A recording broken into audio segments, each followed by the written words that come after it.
Mrs. Yetunde Adoko. The team itself is led by Mohamed Garba, who recently was elected as the president of the Federation of African Journalists in Morocco some 3 weeks ago. He is also currently the president of West African Journalists Association and is also the national president of NGGTour.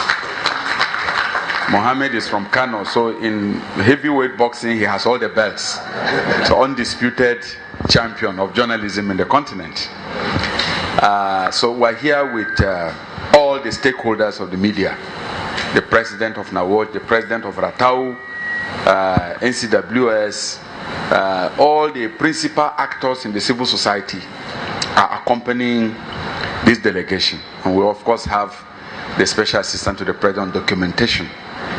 Your Excellency, I will start by conveying the apology of my colleague, the Minister of National Planning, who is my partner in this project, Dr. Shamsuddin Osman, and also the Special Advisor to the President on Performance Monitoring, Professor Moyi. The two of us sat together to design this program. They are not here because of other official engagements, and I convey the apologies to the Executive Governor of Katsina State. Well, Your Excellency, the National Good Governance Tour, as you do know, was designed to fill a very important gap in the polity. We noticed that since the advent of our democracy, we have not been reporting development. We are not discussing development around the country. It appears that the polity is dominated by raw politics, partisanship, quarrels between politicians and personalities have taken the space in national discourse, to the extent that we keep hearing on the pages of newspapers that nothing is being done, nothing is going on in the country, no development is taking place. Now, democracy by its nature is a system of government that is founded on competition for power among the various political factions of the political elite who aggregate in different political formations called political parties. Sometimes this competition for power can run down every other thing to the discredit of the political class as a group. And that is why in a democracy, which is indeed government of the people, by the people, and for the people, if you want to go back to Lincoln's description of it, we must find a way of engaging people, especially the political class and the people of that polity, in development issues. The problem we have today is that we the politicians specialize in running down each other. You believe that if you run down your opponent, then maybe God will give you. If you ever tell people that he's doing well, then it means God will not give you. That tends to be the silent, spirit that guides our national discussion, which is not correct. You recall that in 2001, we were just about 3 years into the political journey, and there was a lot of discussion in the country that military rule was better than democracy. There was a huge debate whether democracy was really necessary. And this was after all the torment we saw under the military. This was because of the attitude of the political class. The political culture is low. In advanced democracies, once you finish an election, there is a period for work. Politicians stop attacking themselves. They concentrate on issues. They discuss projects. They discuss programs and development issues. They hold each other to account on the promises made during elections. And they discuss strictly development. But because our democracy is only 13 years old, people believe that if they lose the election, the next day they should continue the campaign for the next election, regardless of the mandate that has been given to those that are entitled to rule. So we discussed this, and in 2001, the federal government and the state government decided on a mediator that time to reassure people that the quarrels among politicians does not mean that work is not going on. That this system is different from military rule. When you have a military head of state, all the governors are appointed by him. They all have the authority from him. They are not elected. They don't have to explain anything to anybody. And the press is caged. There is no freedom of the press. no freedom of individuals to express themselves. So, under military rule, there is the silence of the barrack, of the parade ground, where everybody is quiet. If you talk too much, you are arrested, and anything could happen to you. And so there is the quietude. But that doesn't translate to development. Democracy is different because the rights of the people to speak out are embedded in the constitution. And for that reason, people have freedom of discussion, including the right to abuse their leaders. This right is not granted under military rule. But in a democracy, as Your Excellency will see, the people have the right to disagree with you, even to abuse you and say, look, they don't like your face, and there is nothing you can do about it. But it's still better. That freedom is still better than if they were quiet. So we decided that, look, under the last, since 2001 to now, so much development has taken place in this country, but people don't seem to appreciate, because the politicians will not even allow people to appreciate this through the negative things we say about each other and about the country. The media also pick their signals from the politicians and the leaders. If I abuse anybody in this country today as Minister of Information, it will be headline, because the media need it to report and also sell their papers. And as the politicians undermine each other, what happens is that the media is taken over by negative comments, promoting personality differences. And this is not what democracy is all about. It's about civility. It's about a good political culture, that you can disagree with people without insulting them. You can say, well, this person is doing well here, but we believe he can do better. He can improve on A, B, C, D. But when you just condemn people completely, I am not sure that that's the best way to encourage leaders or the people to perform. So we decided on this tour, Your Excellency, that we needed a period, to go around and keep partisanship aside. We are not ready to see the flag or color of any political party. We just want to discuss development, simplicity. What are governments doing at the federal, state, and local government level to meet the needs of the ordinary people that voted for us in all over the country? And in this matter, development has no political coloration.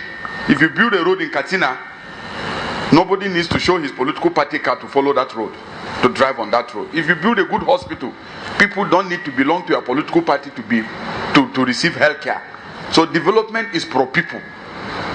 And I believe that we need to discuss this at this point in time. So when we designed this program, we presented it to the Federal Executive Council. The President approved of it and gave us the encouragement to present it to the National Economic Council, where all the governors will have a buy-in. And we did that, and all the governors accepted.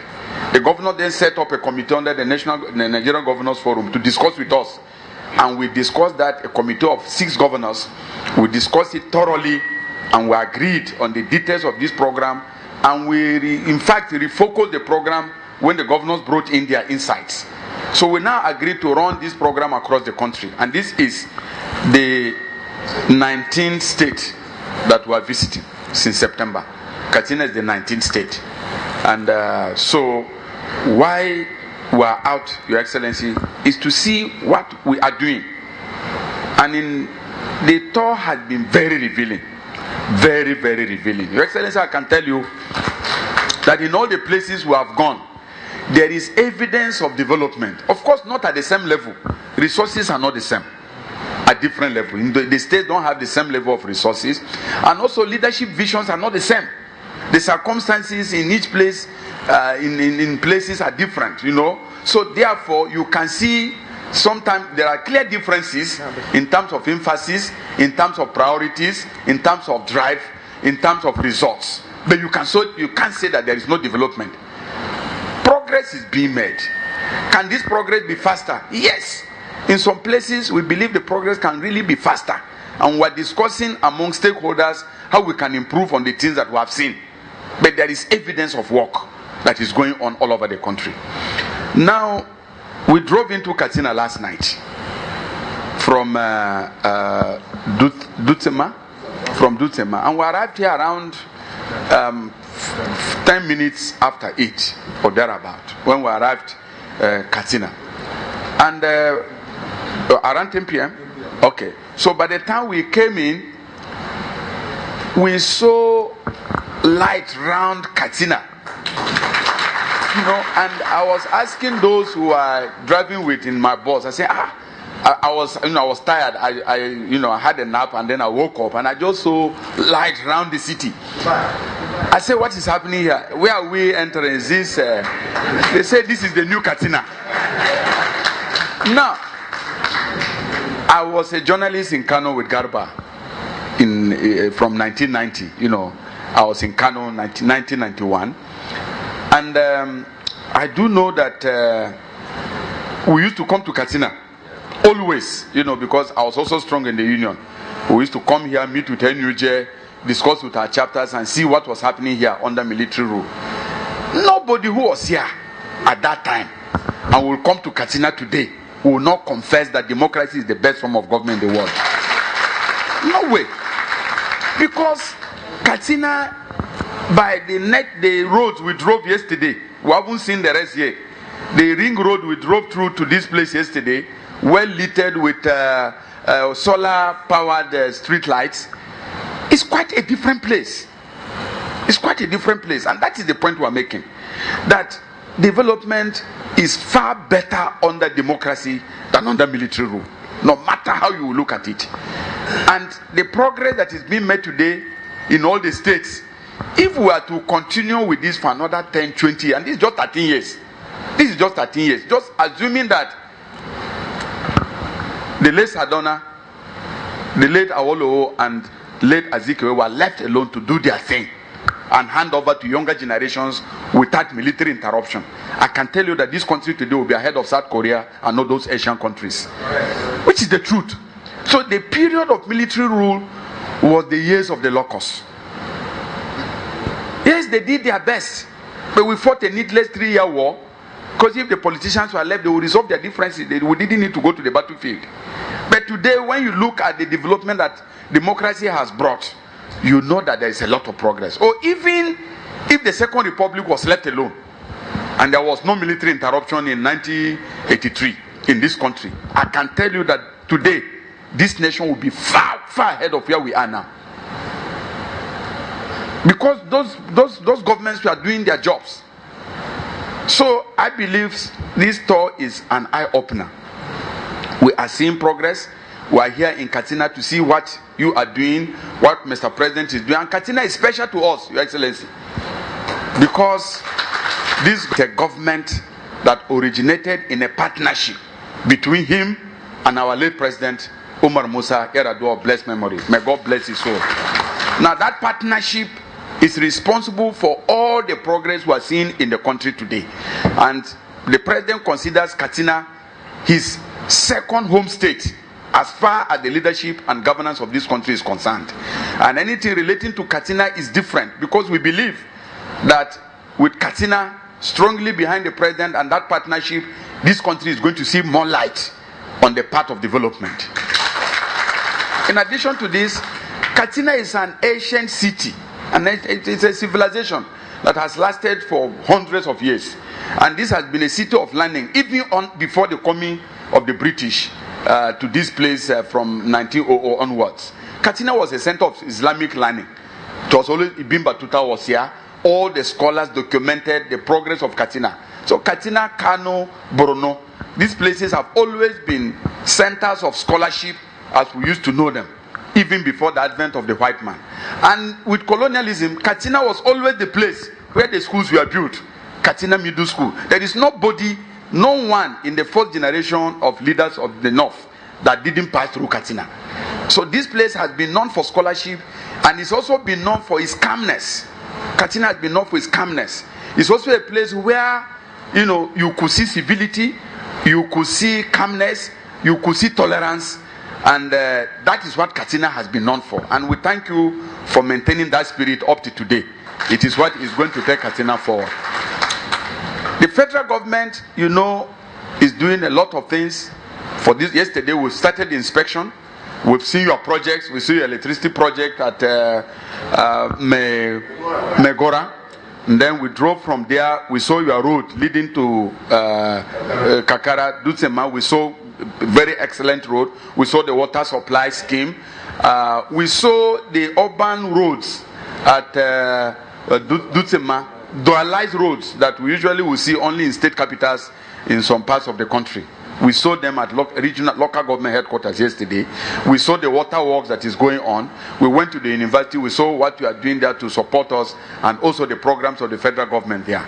Now we went to Songhai farms, and we saw what you are establishing there to train people to farm. Now these are on the first day, and I'm just mentioning a few of the projects we saw yesterday. We have a long list of projects that we have seen have been drawn up handed over to us by the head of service and chairman of the planning committee of this visit. Now we will try our best to go through as many of them as possible to get the correct picture of what you have done here for the people of Katsina. You are a young generation leader, and once or twice we met and I told you, look, if you fail the people of Katsina, our generation will be angry, because people think that the Sardauna was not your age, was not our age when he was bulldozing the north and doing all the projects that have become legacies. He was not our age. He was much younger than us when he was leading this country. The same thing with look at their pictures at that time. They were in their 40s.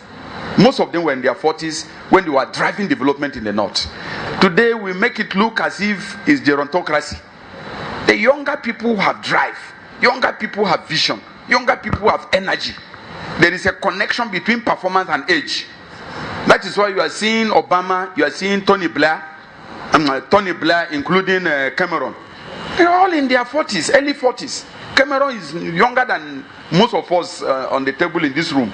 The same thing with in several countries now. There is a generation shift in leadership, a shift from the old to younger people. So that shift is not accidental.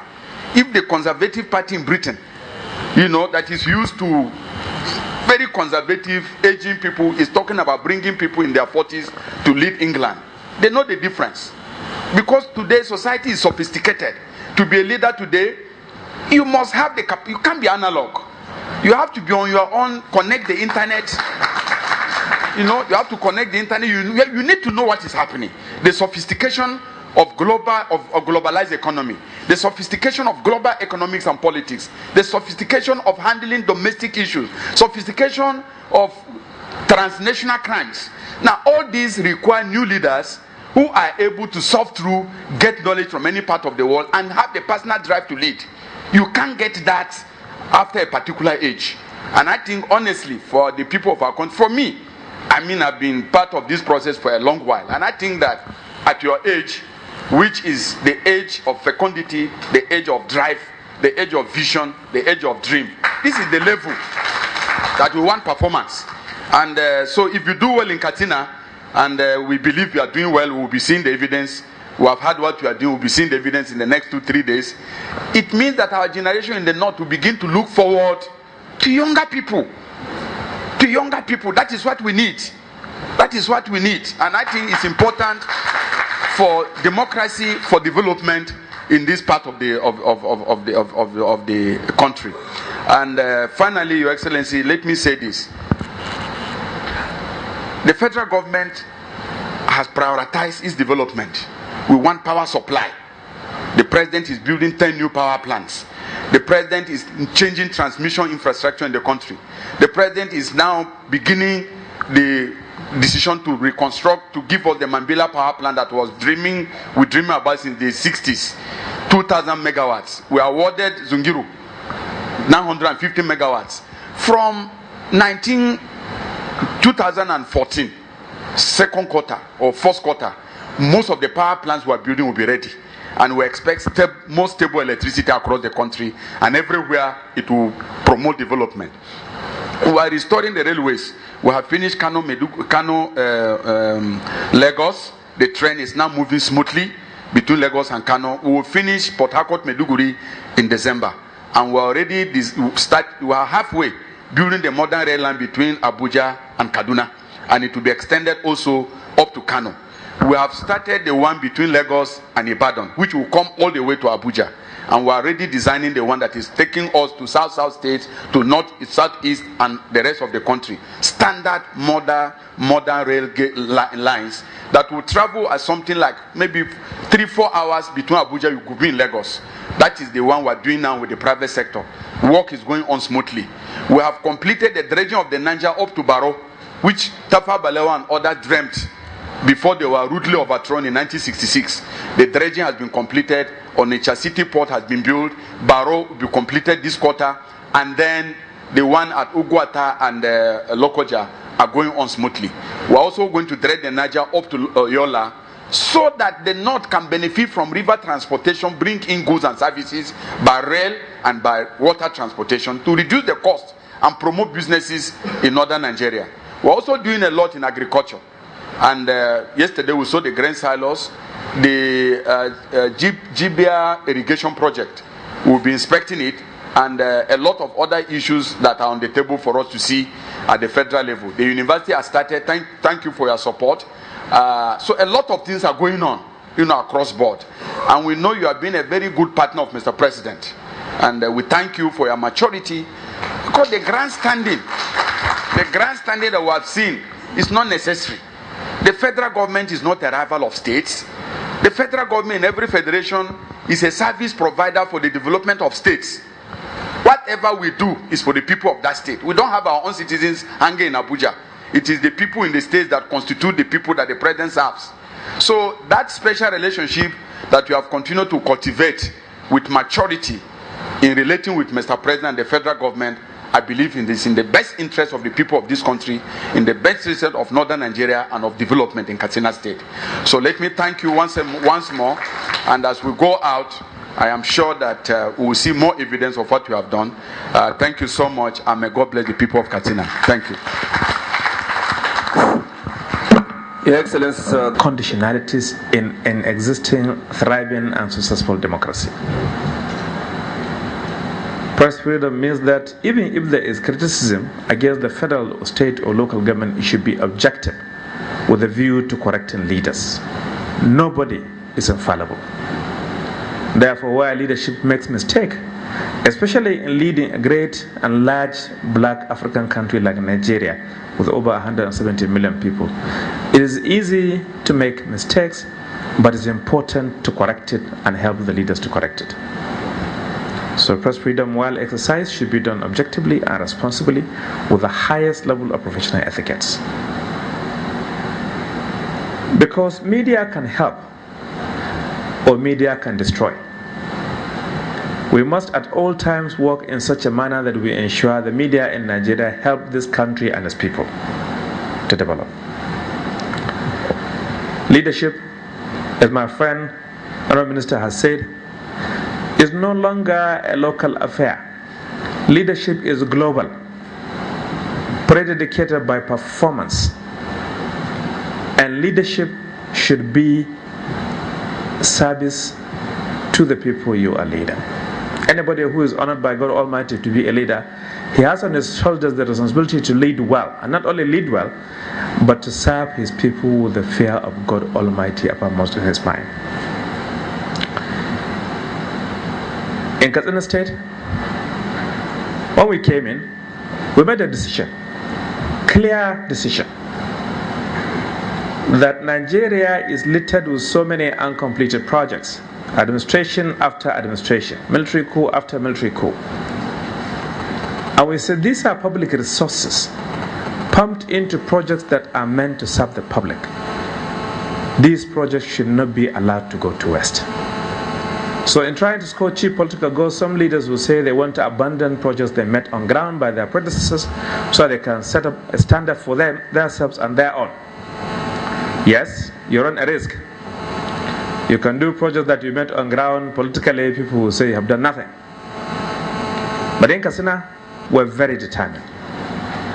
We choose to complete each and every project we met on ground before we started anything.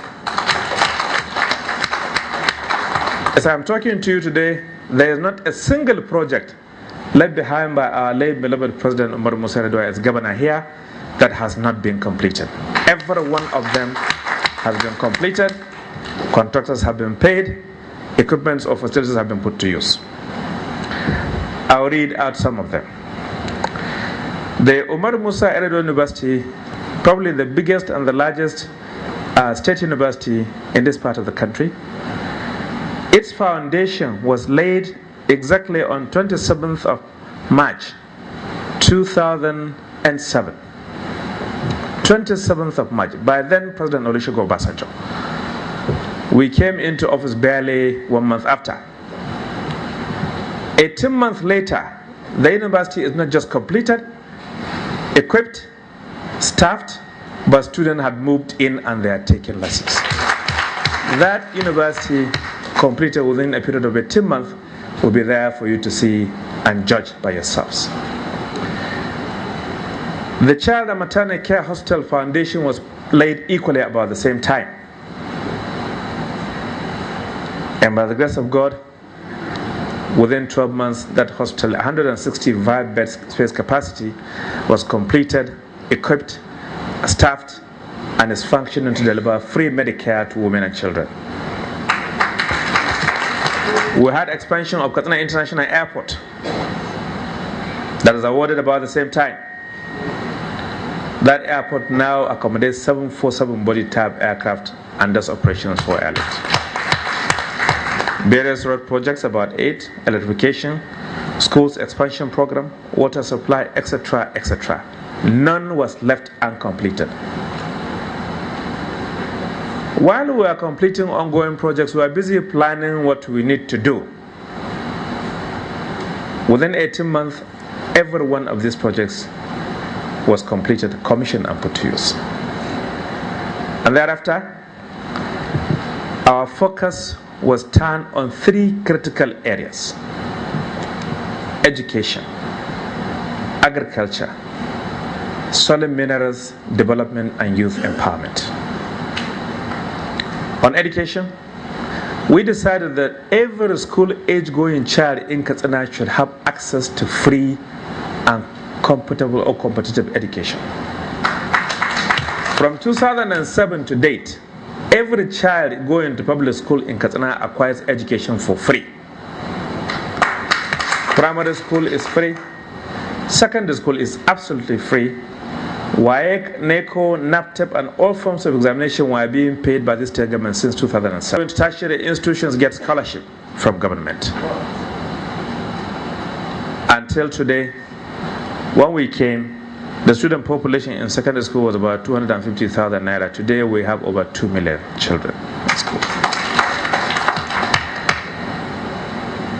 Because education is fundamental,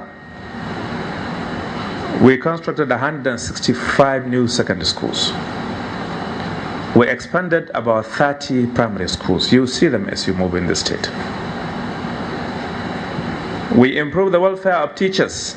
We commenced payment of teacher service scheme for TSS for primary and secondary school teachers, new salary packages since 2009. We improved the salary packages to teachers in tertiary institutions and staff in tertiary institutions. We expanded our tertiary institutions of Isaka College of Education, College of Legal Studies in Daura, and the Polytechnic here in Katsina, in addition to the new university. We contributed over 1 billion naira to the new federal university in Katsina. You have seen that. I don't need to go into those details. We created a platform for scholarship because here in northern Nigeria, our children have access to both Western and Eastern education. The Almajiri you see on the street oftentimes can read and write in Arabic language but lack opportunity to further his studies after that school. So we choose to introduce a special package in collaboration with Arabic-speaking nations of the world. We develop a scheme where those who can read and write currently in Arabic are taken to Arab-speaking nations of the world like Sudan, like Egypt, like Jordan, to read degrees in pharmacy, BSc nursing, Arabic calligraphy, Arabic computer, medicine. We have sent over 400 students now around these nations. Some of them have qualified and are back in Katsina, others are still in course of training. And when we send those chaps from ordinary peasant homes, anybody competent and qualified is eligible to apply. and he can be picked to go. You can interview anybody you want in Katsina. They will tell you that there is no son of governor or commissioner or official of government that is favored higher than the son of a peasant to attend to the schools.